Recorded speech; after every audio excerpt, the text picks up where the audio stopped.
Hello dear, तो आप लोगों को स्वागत करता हूँ राहुल मिश्रा नर्सिंग पे। देखिए, अभी सीएचओ में एग्ज़ाम होने वाला है 10 को, ठीक है ना। और तमाम तरह के लोग जो है तैयारी कर चुके हैं। 2 दिन जो है बचा है एग्ज़ाम को लेकर। लेकिन मैं यहाँ पे आप लोगों को बता दूँ कि एक जो है यहाँ पे भ्रम की स्थिति जो है लोगों में बन रही है। एडमिट कार्ड पर आप लोग देखते हैं तो वहाँ पे जो है आपको 100 क्वेश्चन 100 मार्क्स के लिखे गए हैं, ठीक है। लेकिन इससे पहले एडवर्टीजमेंट में दी गई थी कि भाई 80 क्वेश्चन होंगे, टेक्निकल से 20 क्वेश्चन रहेंगे 40 मार्क्स के, ठीक है। और मैं बता दूं अभी जो बहाली आई है सेम इसमें भी ऐसा ही है। और जो पिछला बहाली आया था जहां पे एक सीबीटी होने के बाद दूसरा सीबीटी कैंसिल हो गया था, वहाँ भी 100 क्वेश्चन नहीं था, वहाँ भी 80 क्वेश्चन ही था, ठीक है ना। वहाँ भी 80 क्वेश्चन ही हो रहा था, टेक्निकल से 20 क्वेश्चन ही थे, 40 मार्क्स के थे। यहाँ भी सेम ऐसा ही है, एडवर्टीजमेंट में 80 ही दिया गया है। लेकिन लोगों में थोड़ा सा भ्रम ये हो रहा है कि जो एडमिट कार्ड है उस पर लिख दिया है कि भाई 100 क्वेश्चन होंगे और 100 मार्क्स के होंगे। तो स्टूडेंट को ये भ्रम है कि क्या हम 80 के हिसाब से तैयारी करें या 100 के हिसाब से तैयारी करें। देखिए, पहला चीज़ तो ये है, आपसे टेक्निकल में चाहे 20 क्वेश्चन पूछे या 40 क्वेश्चन पूछे, ठीक है। अगर आप नर्सिंग को तैयारी किए हैं तो आपसे 20 क्वेश्चन पूछे या 40 क्वेश्चन पूछे, क्या मैटर पड़ता है? कोई मैटर नहीं। आप 20 क्वेश्चन के लिए ही उतना तैयारी किए होंगे जितना 40 क्वेश्चन के लिए आपका तैयारी होगा। ऐसा तो नहीं है कि 40 क्वेश्चन अगर पहले से प्लान रहता तो हम ज़्यादा पढ़े रहते। ये तो चीज़ें है नहीं, क्योंकि नर्सिंग आप जितना भी पढ़े हैं वहीं से क्वेश्चन आना है। ऐसा तो नहीं है कि अगर हम और कुछ पढ़ लेते 40 क्वेश्चन अगर होता तो। ये चीज़ें हैं, ये डाउटेबल बातें हैं।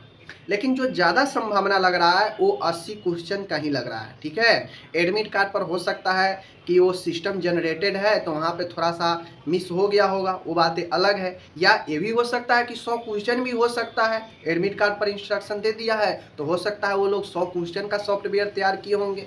दोनों चीज़ें हो सकते हैं। लेकिन बात यहाँ पे ये आती है कि क्या 40 क्वेश्चन अगर टेक्निकल नर्सिंग से रख देगा तो कोई दिक्कत हो जाएगा, या 20 ही रहता तो बेहतर रहता। तो देखिए, चाहे वो क्वेश्चन आपके 20 हो चाहे वो क्वेश्चन आपके 40 हों, उससे कोई मैटर नहीं पड़ता है आपके तैयारी पर और आपके बनाने पर। 20 के जगह पर 40 कर देगा, क्या मैटर पड़ता है? आप तो पढ़े वही है ना जो नर्सिंग में पढ़ना है, चाहे वो 20 पूछे चाहे 40 पूछे। तो क्वेश्चन बढ़ाने से घटाने से कोई मैटर नहीं है यहाँ पे, ठीक है ना। तो ये चीज़ें हैं। तो आपको तो पहले पूरा कह दिया गया था कि भाई नर्सिंग से आपका पूरा सिलेबस पढ़ना है, तो आप पूरा सिलेबस पढ़िए, चाहे वहाँ से 20 क्वेश्चन पूछे चाहे 40 पूछे, इससे किसी को कोई फर्क नहीं पड़ना चाहिए।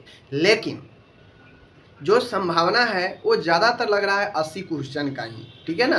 80 क्वेश्चन का ही, क्योंकि पिछला बहाली जो कैंसिल हुआ था वहाँ भी 80 ही पूछा जा रहा था, यहाँ एडवर्टीजमेंट में भी 80 दिया है, सब कुछ में ही 80 दिया है। और जो है यहाँ पे सिर्फ एडमिट कार्ड में जो है 100 देकर जो है कन्फ्यूजन किया है। लेकिन उम्मीद रखिए क्वेश्चन 80 ही होने का ज़्यादा संभावना है, ठीक है। लेकिन एक आप ये भी मान के चले कि अगर 100 पूछ दिया तो क्या दिक्कत है, 80 के जगह पर 100 रहेगा, बढ़ाएगा क्वेश्चन तो टेक्निकल से ही बढ़ाएगा, 20 के जगह पर 40 कर देगा, तो उससे क्या दिक्कत पड़ता है? 20 के जगह पर 40 क्वेश्चन पूछ देगा तो उससे कोई दिक्कत नहीं है, ठीक है। लेकिन क्वेश्चन संभावना है 80 क्वेश्चन ही रहेगा, क्योंकि पहले से सब कुछ जो है ये 80 का ही ये दिए हैं। अगर इनको क्वेश्चन बढ़ाना रहता तो नोटिस देते कि टेक्निकल से 20 नहीं करके आप 40 क्वेश्चन पूछे जाएंगे। तो संभवतः 80 क्वेश्चन ही आपके रहने वाले हैं। एडमिट कार्ड पर दे दिया है वो दे दिया है, हो जाता है कभी कभी ऐसा मिस्टेक। लेकिन क्वेश्चन उम्मीद जहाँ तक है 80 ही रहेगा, ठीक है। कोई भरम नहीं रखना है। एक आप लोग मान के चलिए कि अगर 40 भी पूछ दिया गया तो कोई दिक्कत नहीं है, कोई भरम नहीं है भाई। पूछेगा तो नर्सिंग से ही पढ़े हैं तो आप 20 के जगह पर 40 भी बना सकते हैं, उससे कोई मैटर नहीं है। टाइम बहुत दिया है, 2 घंटा टाइम है, कम नहीं होता है, ठीक है। तो इस प्रकार से आप लोग तैयारी कीजिए, सबको बेस्ट ऑफ लक, बढ़िया से तैयारी कीजिए। दूसरी चीज़ है, कोई निगेटिव मार्किंग नहीं है, आपके निगेटिव मार्किंग नहीं रहना है, तो आप जो है आराम से बना सकते हैं, कोई दिक्कत नहीं है, ठीक है ना। तो इस प्रकार से आप लोगों को जो भी कोई सवाल था मैंने सोचा कि ये बता देता हूँ। और चलिए बाकी हम लोग मिलते हैं अगले वीडियो में। सबको बेस्ट ऑफ लक। एग्ज़ाम जो है आपका 10 जुलाई को है, तो मिलते हैं अगले वीडियो में। और नर्सिंग से रिलेटेड क्वेश्चन आप पढ़ सकते हैं वेबसाइट इस नर्सिंग ज्ञान पर, नर्सिंगज्ञान.com, गूगल पर बहुत सारे नर्सिंग के क्वेश्चन दिए गए हैं, ठीक है। सब्जेक्टिव ऑब्जेक्टिव सब दिए गए हैं। इस राहुल मिश्रा नर्सिंग पे भी जो है आपको बहुत सारे जो है मिल जाएंगे यहाँ पे क्वेश्चन नर्सिंग से रिलेटेड, तो आप पढ़ सकते हो। ठीक है, मिलते हैं अगले वीडियो में।